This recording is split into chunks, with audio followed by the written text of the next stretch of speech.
La manière la plus pratique d'obtenir des terres est d'occuper les terres inoccupées et de mettre la pression sur l'État. Et cela a fonctionné, car désormais, l'État ainsi que les propriétaires fonciers commencent à se demander s'ils ne devraient pas agir. L'Afrique est-elle enfin en train de récupérer ses terres, ou s'agit-il d'un pari risqué? Depuis des siècles, la question de la propriété étrangère des terres africaines fait débat, entraînant des déplacements de population, un contrôle économique et même des conflits. Mais aujourd'hui, le Burkina Faso a franchi une étape audacieuse. Les étrangers ne peuvent plus posséder de terres agricoles. Le gouvernement a adopté une loi qui garantit que les terres restent entre les mains des Africains, n'autorisant que les citoyens du Burkina Faso, du Mali et du Niger à posséder des terres minières également. S'agit-il du début d'une nouvelle ère d'autosuffisance, ou le continent est-il encore trop lié aux forces extérieures? Pendant des siècles, les terres en Afrique ont été une ressource très disputée, échappant souvent aux mains de ceux qui y vivaient. La colonisation, l'accaparement des terres et la propriété étrangère ont façonné le paysage agricole et économique du continent de manière à impacter encore aujourd'hui les nations africaines. Mais dans un geste audacieux et inattendu, le Burkina Faso a décidé de reprendre le contrôle de ses terres. Selon certaines sources, le gouvernement a adopté une loi interdisant totalement la propriété étrangère des terres agricoles, garantissant que seules les personnes de nationalité burkinabé puissent en être propriétaires de manière permanente. Cette décision a déclenché de vifs débats. Certains y voient une étape nécessaire vers la souveraineté économique, tandis que d'autres avertissent des conséquences imprévues que cela pourrait engendrer. Mais pourquoi le Burkina Faso a-t-il pris cette décision maintenant, et qu'est-ce que cela signifie pour l'avenir du pays? Le moment choisi pour adopter cette loi n'est pas anodin. Ces dernières années, le Burkina Faso a connu une transformation politique et idéologique marquée, s'éloignant de l'influence occidentale et se tournant vers une unité africaine et une autosuffisance renforcée. Sous la direction du capitaine Ibrahim Traoré, les dirigeants ont exprimé leur volonté de récupérer les ressources nationales et de donner la priorité aux intérêts du peuple burkinabé. La terre, étant l'un des actifs les plus précieux d'un pays, était naturellement la prochaine priorité. Mais au-delà du symbole politique, cette décision repose sur des motivations économiques et sociales bien réelles, qui reflètent la lutte du pays contre des structures économiques néocoloniales favorisant depuis longtemps les investisseurs étrangers au détriment des communautés locales. Pendant des décennies, des entreprises étrangères et des individus fortunés ont acquis de vastes étendues de terres agricoles au Burkina Faso, souvent sous prétexte d'investissement dans l'agriculture. Ces investissements étaient présentés comme bénéfiques, apportant des infrastructures, de la technologie et de l'emploi. Mais sur le terrain, la réalité était bien différente.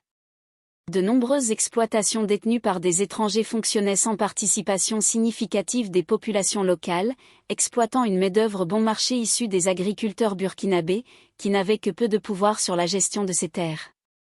Dans certains cas, des communautés entières ont été déplacées de leurs terres ancestrales et se sont retrouvées forcées de travailler comme ouvriers sur des terres qui leur appartenaient autrefois. Cette situation paradoxale a vu des étrangers engranger des profits tandis que les locaux se débattaient pour avoir accès à des terres et à des ressources. Ce problème ne se limite pas au Burkina Faso. Partout en Afrique, des schémas similaires se sont répétés, avec des gouvernements accordant des droits fonciers à long terme aux investisseurs étrangers dans l'espoir de dynamiser les exportations agricoles. Cependant, ces accords ont souvent favorisé les marchés étrangers au détriment de la sécurité alimentaire locale, créant des situations où d'immenses quantités de cultures étaient produites pour l'exportation, tandis que les populations locales continuaient de souffrir d'insécurité alimentaire. La décision du Burkina Faso d'interdire la propriété étrangère des terres agricoles peut être vue comme une réponse directe à ces politiques ayant échoué. En garantissant que la terre reste entre les mains des Burkinabés, le gouvernement espère reprendre le contrôle de la production alimentaire, réduire la dépendance vis-à-vis des grandes entreprises agroalimentaires étrangères et instaurer un système où les profits restent dans le pays. Les réactions face à cette loi sont partagées. De nombreux citoyens burkinabés la considèrent comme une correction nécessaire et attendue d'un système injuste. Les agriculteurs et les coopératives locales voient désormais l'opportunité de récupérer des terres qui leur étaient auparavant inaccessibles. Le gouvernement a également tenu à rassurer la population en expliquant que cette décision ne visait pas à fermer les portes aux investissements étrangers, mais plutôt à établir un cadre plus équilibré et équitable. Les investisseurs étrangers auront toujours la possibilité de louer des terres pour une durée allant jusqu'à 99 ans, mais ils ne pourront plus les acheter définitivement. Cela signifie qu'ils pourront toujours opérer au Burkina Faso, mais aux conditions imposées par le pays, plutôt que de puiser indéfiniment dans ses richesses. Cependant, les critiques soutiennent que restreindre la propriété étrangère pourrait ralentir les investissements dans le secteur agricole burkinabé. Certains estiment que sans la possibilité de posséder directement des terres, les investisseurs étrangers pourraient être moins enclins à engager des ressources à long terme pour développer l'agriculture. Pourtant, cet argument ne prend pas en compte le fait que de nombreux autres pays ont adopté des politiques similaires sans pour autant dissuader les investissements. L'Éthiopie, par exemple, applique depuis longtemps un système où les étrangers ne peuvent que louer des terres au lieu de les posséder, et cela n'a pas empêché le développement de vastes projets agricoles. Le Burkina Faso semble suivre ce même modèle, garantissant que les investissements se poursuivent sans risquer de voir ces terres passer définitivement sous contrôle étranger. Un autre aspect crucial de cette décision est son impact potentiel sur la spéculation foncière et les prix de l'immobilier. Dans de nombreux pays africains, la propriété étrangère des terres a conduit à une hausse des valeurs foncières, rendant l'acquisition de terres difficile pour les citoyens ordinaires. Les acheteurs étrangers, souvent soutenus par des multinationales ou des gouvernements étrangers, disposent des ressources financières pour faire grimper les prix au-delà des moyens des agriculteurs locaux. En supprimant la possibilité de propriété étrangère, le Burkina Faso est susceptible de stabiliser les prix des terres, les rendant plus accessibles aux agriculteurs et aux entrepreneurs locaux. Cela pourrait ouvrir la voie à une économie agricole plus inclusive et durable, où les citoyens burkinabés ont un véritable rôle à jouer dans la richesse de leur pays. Enfin, cette politique a aussi une portée historique et psychologique forte.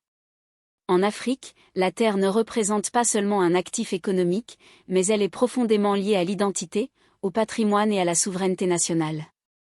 Reprendre le contrôle des terres agricoles n'est pas simplement une mesure économique, mais une déclaration d'indépendance et d'autodétermination. Pendant trop longtemps, l'Afrique a été privée de son droit à gérer ses propres ressources, et cette décision marque un tournant dans la lutte pour la souveraineté foncière.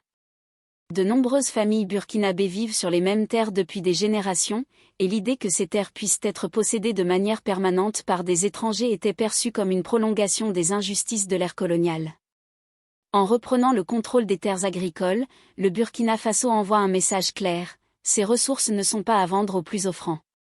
Cette décision s'aligne sur le mouvement panafricain en plein essor, qui met l'accent sur l'autosuffisance africaine et la résistance à toute forme de contrôle extérieur.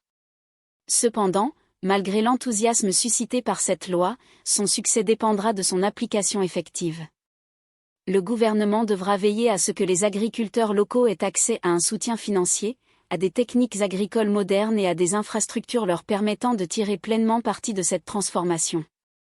Se contenter d'interdire la propriété étrangère ne suffit pas, cette mesure doit être accompagnée de politiques visant à autonomiser les citoyens burkinabés afin qu'ils exploitent au mieux leurs terres. Le véritable défi sera d'empêcher que ce nouveau système ne tombe entre les mains d'élites corrompues et qu'il bénéficie réellement aux populations ordinaires du Burkina Faso. Alors que cette politique entre en vigueur, le monde entier observe. Le Burkina Faso deviendra-t-il un modèle de réforme foncière en Afrique, ou rencontrera-t-il des défis imprévus en cours de route? Une chose est certaine, cette décision marque une étape majeure dans la redéfinition de la propriété foncière sur le continent africain, et elle pourrait inspirer d'autres nations à repenser leur propre politique. Les prochaines années détermineront si ce choix audacieux du Burkina Faso deviendra un modèle de réussite ou une mise en garde pour d'autres pays. Mais le Burkina Faso est-il le seul pays à emprunter cette voie? La décision du Burkina Faso d'interdire la propriété étrangère des terres agricoles ne s'est pas faite isolément, et elle ne résulte pas d'un simple élan nationaliste. Ce choix s'inscrit dans un effort plus large visant à corriger des injustices historiques, à assurer la souveraineté alimentaire et à se libérer d'une dépendance économique qui, depuis trop longtemps, profite aux entités étrangères au détriment des populations locales. Cette décision traduit une prise de conscience grandissante en Afrique: la terre n'est pas qu'un simple actif économique, elle est une source de pouvoir, d'identité et de survie. Mais pourquoi le Burkina Faso a-t-il pris cette mesure maintenant? Pour comprendre cette décision, il est essentiel de revenir sur les facteurs qui y ont conduit, qu'il s'agisse de l'exploitation économique, de l'insécurité alimentaire ou du bouleversement politique en Afrique de l'Ouest.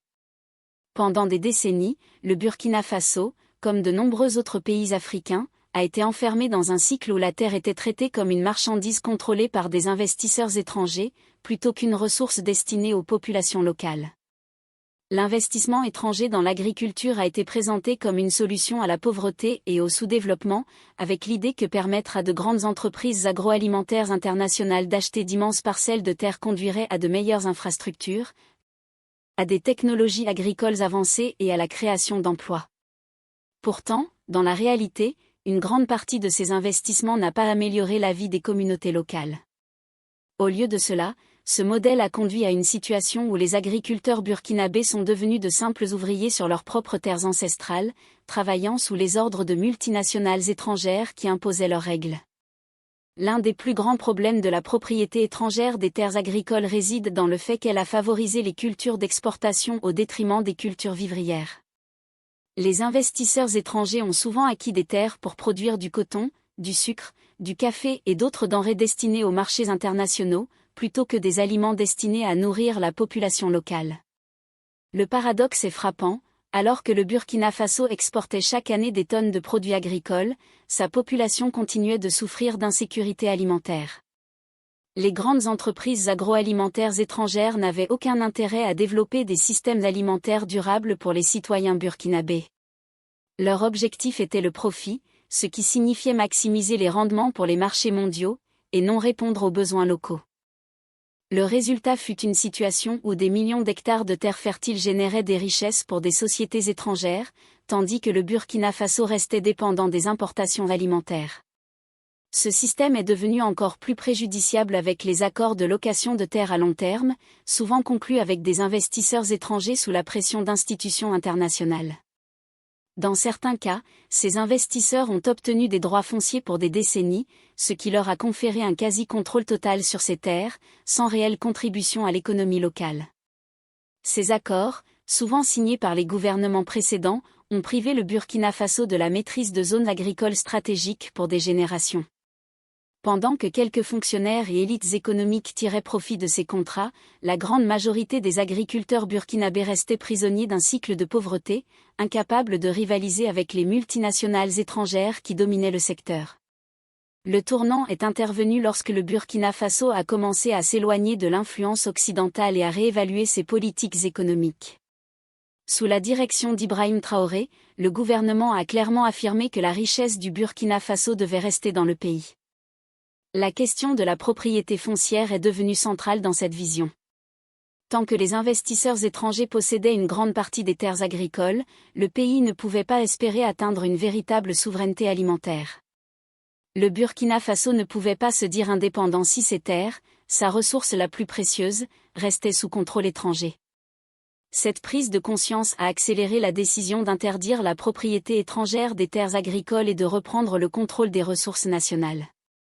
Cette loi répond également à une problématique plus vaste à laquelle de nombreux pays africains sont confrontés, le risque de voir apparaître des colonies de peuplement. Ce phénomène a déjà été observé à plusieurs reprises dans l'histoire. Des investisseurs étrangers s'installent dans un pays sous prétexte de développement économique, acquièrent des terres, construisent des infrastructures, et, avec le temps, établissent des enclaves qui fonctionnent en marge de la population locale. Dans certains cas, leurs descendants revendiquent des droits de propriété permanents, affirmant qu'ils sont nés sur ces terres et qu'ils y ont autant droit que les habitants d'origine. Ce schéma s'est répété dans plusieurs pays, de l'histoire de la dépossession foncière en Afrique du Sud au conflit sur la propriété des terres au Zimbabwe et en Namibie. Le gouvernement burkinabé est parfaitement conscient de cette dynamique historique et veut éviter qu'un tel scénario ne se produise sur son sol. En interdisant dès maintenant la propriété étrangère, il ferme la porte à de futurs conflits liés aux droits fonciers. Mais cette politique ne vise pas seulement à empêcher un contrôle extérieur. Elle a aussi pour objectif de garantir que les agriculteurs burkinabés puissent réellement prospérer. Dans un pays où près de 80% de la population vit de l'agriculture, l'accès à la terre est une question de survie. Cette nouvelle loi signifie que les jeunes agriculteurs burkinabés auront plus d'opportunités d'acquérir des terres, de créer leurs exploitations et de contribuer directement à l'économie nationale. Ce point est d'autant plus crucial que le Burkina Faso connaît une forte croissance démographique, avec une jeunesse confrontée à un chômage massif et à un manque d'opportunités économiques. Sans accès à la terre, ces jeunes n'ont aucune perspective d'indépendance financière. Enfin, cette décision comporte également une dimension sécuritaire. L'Afrique de l'Ouest est une région marquée par une instabilité croissante, où les conflits et les insurrections sont souvent alimentés par des frustrations économiques et des litiges fonciers. Dans de nombreux cas, des groupes rebelles exploitent le mécontentement des populations rurales qui se sentent marginalisées ou exclues des opportunités économiques. Lorsque la terre est contrôlée par des étrangers et que les communautés locales ont le sentiment d'être privées de leur patrimoine, la colère et le ressentiment s'accumulent. Le gouvernement burkinabé comprend que redonner les terres à son peuple est un moyen de réduire ces tensions et de prévenir l'émergence de nouveaux foyers d'instabilité. Plus l'économie locale sera forte, moins les populations seront vulnérables au recrutement par des groupes insurgés. L'interdiction de la propriété étrangère au Burkina Faso n'est pas simplement un changement législatif. Il s'agit d'un tournant philosophique dans la manière dont le pays perçoit ses ressources et son avenir. Le gouvernement a clairement affirmé que la terre n'est pas une marchandise à vendre au plus offrant. C'est un patrimoine national qui doit être protégé. Cette décision s'inscrit dans un mouvement panafricain plus large en faveur de l'autosuffisance, remettant en question des décennies de politiques économiques qui ont laissé les pays africains dépendants des puissances étrangères. Mais comment le monde réagira-t-il à cela ? La question de la propriété foncière en Afrique a toujours été un sujet profondément politique, non seulement au sein du continent, mais aussi à l'échelle mondiale. Lorsqu'un pays décide de reprendre le contrôle de ses terres et de restreindre la propriété étrangère, il ne fait pas seulement face à des défis internes. Il risque aussi de susciter la colère de puissants acteurs internationaux qui ont longtemps bénéficié des politiques africaines d'ouverture foncière. Nous avons déjà vu comment les États-Unis ont réagi lorsque l'Afrique du Sud a proposé des réformes foncières visant à redistribuer les terres des colons blancs aux Sud-Africains noirs. Dès que ces politiques ont été évoquées, l'administration Trump a répondu par des menaces, des pressions diplomatiques et même des sanctions financières. L'Afrique du Sud, cependant, a refusé de reculer. La question qui se pose désormais est la suivante: les États-Unis ou les puissances occidentales adopteront-elles la même approche à l'égard du Burkina Faso? Et si tel est le cas, le Burkina Faso sera-t-il en mesure de résister à ces pressions extérieures? Les propositions de réforme foncière en Afrique du Sud ont déclenché une tempête de controverses internationales, notamment dans les médias occidentaux. De nombreux titres de presse ont décrit le gouvernement sud-africain comme irresponsable, avertissant que la redistribution des terres entraînerait un effondrement économique, des pénuries alimentaires et même un désastre similaire à celui du Zimbabwe. Donald Trump lui-même est allé jusqu'à déclarer sur Twitter qu'il avait ordonné à son administration d'enquêter sur les réformes foncières sud-africaines, reprenant ainsi les craintes des investisseurs occidentaux ayant des intérêts dans les terres agricoles du pays. Cette réaction n'était pas motivée par des préoccupations humanitaires ou démocratiques. Il s'agissait avant tout de protéger les intérêts économiques occidentaux. Le gouvernement américain, ainsi que les institutions financières occidentales, percevaient cette réforme foncière comme une menace directe contre la domination historique de la propriété étrangère des terres en Afrique. Pour envoyer un message clair, l'administration Trump a coupé certaines aides financières à l'Afrique du Sud et exercé des pressions diplomatiques afin de forcer un revirement politique. Mais malgré ces menaces, l'Afrique du Sud n'a pas abandonné ses plans de réforme foncière. Aujourd'hui, le Burkina Faso se retrouve dans une position similaire, mais dans un contexte différent. Contrairement à l'Afrique du Sud, qui dispose d'une économie solide et d'une influence commerciale mondiale, le Burkina Faso est un pays enclavé plus petit, qui a historiquement dépendu de l'aide et des investissements étrangers. Cela en fait une cible plus facile pour d'éventuelles représailles économiques. Si les puissances occidentales décident de punir le Burkina Faso pour avoir interdit la propriété étrangère des terres agricoles, l'histoire suggère que Washington pourrait répondre par des sanctions économiques, en réduisant l'aide financière, en bloquant des accords d'investissement ou en décourageant les prêteurs internationaux de traiter avec le Burkina Faso. Les États-Unis ont déjà utilisé ces tactiques dans le passé, non seulement contre l'Afrique du Sud, mais aussi contre le Zimbabwe, l'Éthiopie et l'Ouganda, lorsque ces pays ont mis en œuvre des politiques menaçant les intérêts économiques occidentaux. Cependant, le Burkina Faso n'est peut-être pas aussi dépendant des États-Unis que certains pourraient le penser. Ces dernières années, le pays a amorcé un éloignement de l'influence occidentale et s'est rapproché de nouveaux partenaires stratégiques, notamment en Afrique, en Asie et au Moyen-Orient. Sous la direction d'Ibrahim Traoré, le gouvernement a renforcé ses relations avec le Mali, le Niger, la Russie et la Chine, des pays qui ont montré un soutien fort à l'autosuffisance africaine et à la souveraineté sur les ressources nationales. Si les États-Unis tentent d'exercer une pression économique sur le Burkina Faso, le pays pourrait se tourner vers ses alliés pour obtenir un soutien financier et stratégique, comme d'autres nations africaines l'ont fait face aux sanctions occidentales. En outre, le Burkina Faso ne considère plus l'aide occidentale comme une ressource incontournable. Au cours de l'année écoulée, le gouvernement a déjà rejeté une assistance financière occidentale dans des secteurs clés, en particulier dans l'agriculture et la sécurité. Au lieu de compter sur des donateurs internationaux, le Burkina Faso a investi dans le renforcement de ses industries nationales et de ses partenariats régionaux. Cela signifie que si les États-Unis tentent d'utiliser les coupes budgétaires comme moyen de pression, l'impact pourrait être bien moindre que par le passé. Un autre élément qui pourrait rendre le Burkina Faso plus résistant aux pressions américaines est l'essor du mouvement africain contre l'influence néocoloniale. Ces dernières années, une vague de sentiments anti-impérialistes s'est répandue à travers le continent, avec de nombreux pays rejetant la domination occidentale sur leur économie, leur politique et leurs ressources. Des nations comme le Mali, la Guinée et le Niger ont déjà expulsé les troupes françaises, repoussé les ingérences étrangères et adopté une nouvelle vision de la souveraineté africaine. Le Burkina Faso fait partie de ce mouvement, et son gouvernement ne devrait pas abandonner sa réforme foncière simplement parce que les puissances occidentales la désapprouvent.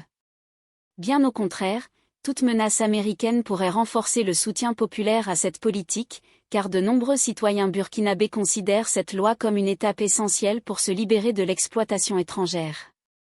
Au final, la question n'est pas de savoir si les États-Unis ou d'autres pays occidentaux tenteront de faire pression sur le Burkina Faso.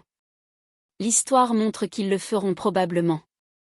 La véritable question est de savoir si le Burkina Faso tiendra bon dans sa décision, comme l'a fait l'Afrique du Sud. Au vu de la trajectoire actuelle du pays, tout indique que son leadership est déterminé à défendre cette réforme, même face aux menaces extérieures. Mais jusqu'où les États-Unis sont-ils prêts à aller pour stopper la réforme foncière du Burkina Faso ? Utiliseront-ils des menaces diplomatiques, des sanctions financières ou des tactiques économiques plus agressives ? Et surtout, l'Afrique se rangera-t-elle du côté du Burkina Faso si l'Occident tente de saper sa souveraineté ? Le Burkina Faso a fait son choix. Il a décidé que ces terres resteraient entre les mains de son peuple, et non dans les portefeuilles d'investisseurs étrangers, qu'on le veuille en Occident ou non. Cette décision marque une nouvelle ère de résistance africaine contre l'exploitation économique. Désormais, le monde observe pour voir si le Burkina Faso devra affronter les mêmes batailles que l'Afrique du Sud, ou si cette fois, l'Afrique est trop forte pour être forcée à se soumettre.